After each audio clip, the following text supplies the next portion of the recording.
सुप्रभात बच्चों और अभिभावक गण को मेरा प्रणाम, नमस्ते, गुड मॉर्निंग, सुप्रभात, सत श्री अकाल। प्रिय शिष्यों, आपके सामने जो ये चित्र चल रहे हैं, इनमें हिंदी के बहुत महान साहित्यकार हैं, कोई आलोचक हैं, कोई प्रकृति के प्रेमी हैं, कोई प्रेम के प्रेमी हैं, कोई ईश्वर के प्रेमी हैं। तो उनके चेहरों के साथ उनके नाम दिए जा रहे हैं, आप इन्हें याद रखें। एक हिंदी साहित्य के विद्यार्थी होने के नाते आपकी पाठ्य पुस्तकों में इनकी रचनाएं पढ़ने को मिलेगी, जिसे हम लोग पढ़ेंगे और बोर्ड परीक्षा तक में इनके नाम और इनके काम और इन्हें किस नाम से पुकारा जाता है, किस धारा के कवि हैं, इनसे संबंधित प्रश्न पूछे जाते हैं। इसलिए आप इन्हें भी सम्मान के साथ याद रखेंगे। चलिए बच्चों, निकालिए क्लास 5 ग्रामर। ग्रामर में हम लोग वचन पढ़ चुके थे, है ना। यानी किसी संज्ञा की संख्या बताने वाले को वचन कहते हैं। ठीक है, वचन में कितने होते हैं वचन? एक वचन, बहुवचन। जब किसी संख्या से एक का पता चले एक वचन, एक से अधिक का पता चले बहुवचन। हम लोग देख चुके थे इसको पेज नंबर 32 तक देख चुके थे। ठीक है, और आप इसको भी थोड़ा सा आपको मैंने कहा था कि एक वचन और बहुवचन यहां दिया हुआ है, जिसका ट्रिक्स आपको बता चुके थे, चर्चा कर चुके थे, जिसमें होमवर्क भी आपको मिल चुका था। होमवर्क कंप्लीट तभी कीजिएगा, अभी रफ कॉपी है, करके रख लीजिए। जब आपको कॉपी मिल जाएगी स्कूल वाली, तब आप उसमें करेंगे, हड़बड़ाना नहीं।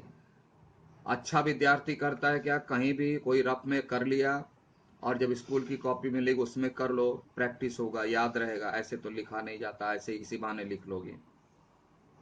तो आइए आज पढ़ते हैं हम लोग कारक, है ना, कारक। तो आप ध्यान से सुनोगे, क्योंकि सारी बातें जो है ना, मैं बार बार कहता हूं, सिर्फ 4 बातें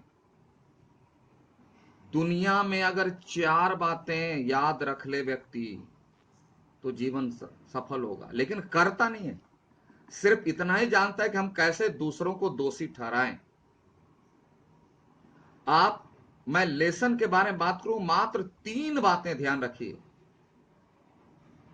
3 बातें, लेकिन आप लोगों से कभी नहीं हो रहा है। आप लोग पुराने विद्यार्थी नहीं हो, इसलिए आप 3 बातें ख्याल रखें, मात्र 3 बातें। नंबर 1, आप वीडियो को ध्यान से देखिए और कान लगाकर सुनिए। लेकिन आप लोग करते नहीं। किताब है ना, कौन जाता वीडियो? हाँ, अगर इसमें टिकटॉक रहेगा, वीडियो रहेगा, वो सब मन लगाकर देखेंगे, 5 बार 50 बार देखेंगे, लेकिन टीचर का वीडियो नहीं देखेंगे।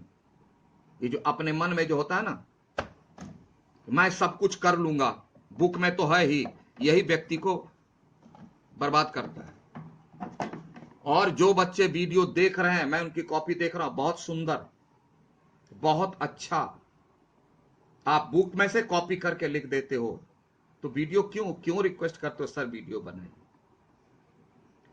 तकलीफ लगती, इसलिए मैं इतनी बातें कर रहा हूं।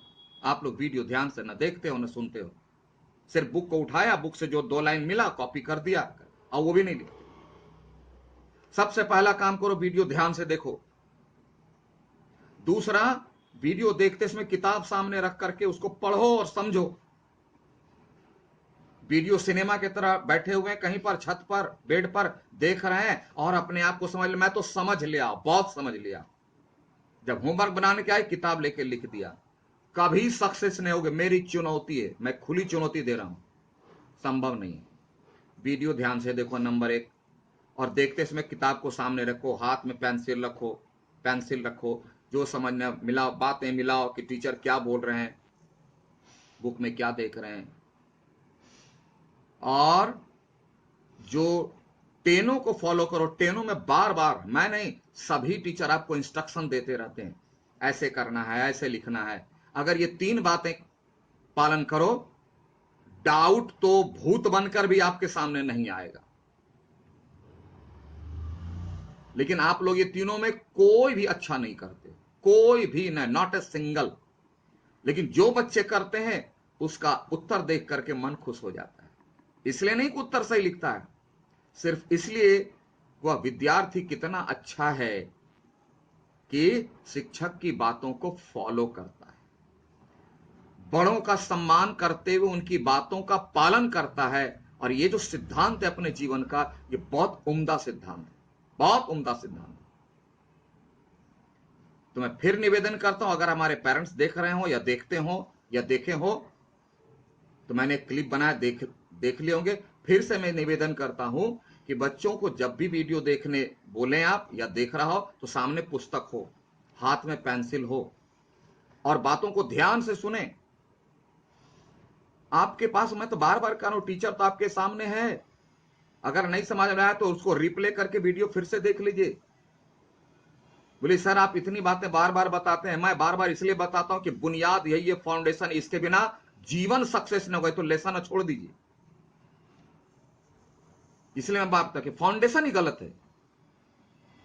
आप 3 बातों को फॉलो कीजिए, वीडियो को ध्यान से देखिए, नहीं समझ में आता बार बार चलाते रहिए, सामने पुस्तक रखिए और टेनों में जो इंस्ट्रक्शन दिए जाते हैं उसको रेगुलर फॉलो कीजिए।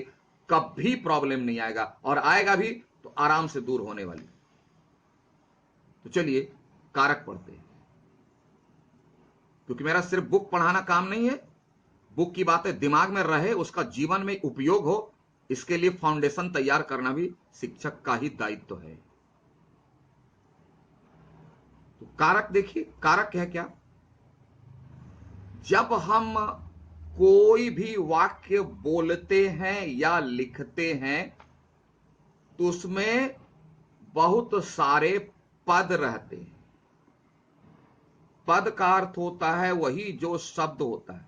शब्द और पद में फर्क क्या है, ध्यान से सुनो। जब शब्द अकेला रहता है, डिक्शनरी में रहता है या कहीं रहता है, उसे कहते हैं शब्द। अकेला है शब्द, वाक्य में आ गया तो वह व्याकरण के नियमों के साथ आता है।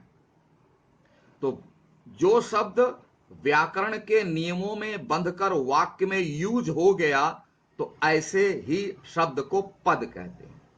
इसलिए कभी कभी बुक में देखोगे पद और शब्द या मेरे भी मुंह से निकले, तो ध्यान, अभी ध्यान से सुनोगे, नहीं पूछेंगे तो बुक में नहीं है सर, डाउट है सर।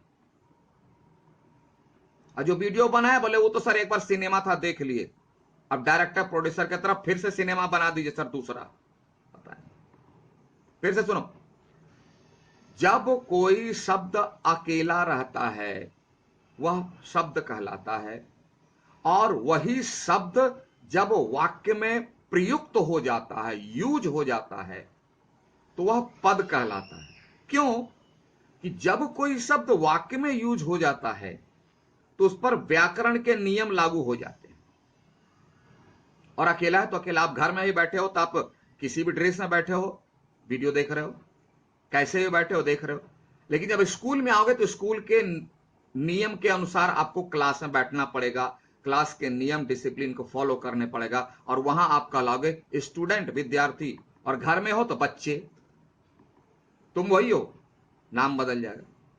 वही शब्द अकेला है शब्द, और व्याकरण के नियम के तहत वह प्रयुक्त हो गया तो पद। इसलिए मैं पद प्रयोग करूंगा कि हिंदी के वाक्य में अनेक पद होते हैं, क्योंकि एक पद से तो वाक्य बनेगा नहीं, अनेक पद होते हैं। दूसरी बात, वाक्य में सबसे महत्वपूर्ण पद होती है क्रियापद, यानी वर्ब, जिसको बोलते हो क्रिया। हेड बॉस वही है, आपके घर में हेड बॉस आपके पापा या मम्मी, दोनों नहीं होगा, एक ही होगा। सपोर्टर हो सकते हैं, स्कूल के बॉस प्रिंसिपल सर। तो उसी तरह वाक्य में जो है प्रमुख पद जो होता है वह क्रिया होती है। तो अगर इतनी बात समझ ले तो आगे फिर से मैं बोल रहा हूं, हिंदी के वाक्य में एक से अधिक पद होते हैं और उन पदों में सबसे प्रमुख पद क्रियापद होती है। बार तो क्रिया का अन्य पदों से, जो और सारे हैं, क्रिया का अन्य पदों से और जो अन्य पद है उसके बीच जो संबंध होता है, जो संबंध होता है उसे ही कारक कहते हैं। फिर से बोल रहे, हिंदी के वाक्य में अनेक पद होते हैं, सभी पदों में सबसे प्रमुख पद क्रिया होती है। तो क्रिया का अन्य पदों से, यानी और सब जो पद है, और अन्य पदों के बीच जो संबंध होता है वही कारक कहलाता है। और इस संबंध को जिस शब्द से या शब्दांश से बताया जाता है, इंडिकेट किया जाता है, वो कहलाते हैं कारक की विभक्ति या कारक के चिन्ह या परसर्ग। बात समझ में आई? मैं अंतिम बार फिर से रिपीट कर रहा हूं, इसको आप ध्यान से सुन लीजिएगा, याद कीजिएगा। वाक्य में एक से अनेक पद होते हैं, पदों में सबसे प्रमुख क्रिया, एक प्रमुख पद क्रियापद होती है। एक बात। दूसरी बात, क्रियापद का अन्य पदों से, यानी क्रिया को छोड़कर अन्य जो पद है, तो क्रिया का अन्य पदों से और अन्य पदों का आपस में जो संबंध होता है वही कारक कहलाता है। और इस संबंध को जो बताता है, इंडिकेट करता है, वे कारक के चिन्ह कहलाते हैं, जिसे विभक्ति भी कहते हैं, परसर्ग भी कहते हैं। ठीक है?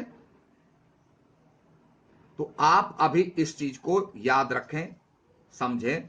पुस्तक की परिभाषा देख लिए, जो शब्द वाक्य में प्रयुक्त संज्ञा तथा सर्वनाम, यानी यही दोनों पद हैं, चाहे संज्ञा होगा या सर्वनाम होगा, ये सारे पद हैं, नहीं है तो उसमें अंडरलाइन कर लो, संज्ञा तथा सर्वनाम यानी पद, शब्दों का संबंध आपस में जोड़ते हैं, जो शब्द उसका आपस में जो संबंध होता है, और उसमें एक लिखो क्रिया से, क्रिया से, आपके बुक में नहीं, क्रिया से अन्य पदों का और पदों का आपस में जो संबंध होता है वही कारक कहलाता है, और इसे बताने वाले को कारक के चिन्ह या परसर्ग या विभक्ति कहते हैं।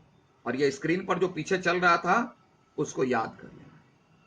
तो कारक को पहले याद कीजिए, समझिए, उसके बाद तब हम चलेंगे इसके भेद पर। ठीक है? तो आज इतना ही, क्योंकि यह समझने में आपको समय लगेगा, और जब तक यह बात समझ में नहीं आएगी कि कारक किसे कहते हैं, कारक के चिन्ह, परसर्ग, विभक्ति क्या है, तो आगे पढ़ना बेकार हो जाएगा। इसलिए आप इसे याद करें, समझें। ठीक है? चलिए, okay, have a nice day, thank you.